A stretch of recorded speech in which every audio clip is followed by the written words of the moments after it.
বাংলাদেশের শেখ হাসিনার সরকারের পতনের পর থেকে সে দেশে সংখ্যালঘুদের উপর অত্যাচারের অভিযোগ উঠেছে। বাংলাদেশের সাম্প্রতিক পরিস্থিতির প্রতিবাদে বৃহস্পতিবার বঙ্গীয় হিন্দু জাগরণ মঞ্চ নামক একটি সংগঠন কলকাতায় বাংলাদেশ উপদূতাবাস অভিযানের ডাক দেয়। ওই কর্মসূচি ঘিরে শুরু থেকেই সতর্ক ছিল কলকাতা পুলিশ। মিছিল এগোনোর চেষ্টা করলে বাধা দেয় পুলিশ। বেকবাগানের কাছে শুরু হয় ধস্তাধস্তি। ব্যারিকেড ভেঙে এগোনোর চেষ্টা করেন মিছিলে অংশগ্রহণকারীরা। সেই ধস্তাধস্তির সময় মাথা ফাটে এক পুলিশ কর্মীর, কপালেও চোট পান তিনি। বৃহস্পতিবার কলকাতায় মিছিল ঘিরে অপ্রীতিকর পরিস্থিতি এড়ানোর জন্য পুলিশ একাধিক ব্যারিকেড প্রস্তুত রাখে। তবে মিছিলে অংশগ্রহণকারীরা পরপর ব্যারিকেড ভাঙতে ভাঙতে এগোতে শুরু করেন। শেষে 5 জনের একটি প্রতিনিধি দলকে বাংলাদেশ উপদূতাবাসে প্রবেশের অনুমতি দেওয়া হয়। সেখানে একটি স্মারকলিপি জমা দেন তারা।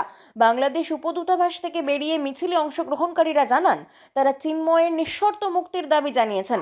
একই সঙ্গে ধর্মীয় সংখ্যালঘুদের নিরাপত্তারও দাবি জানিয়েছেন তারা।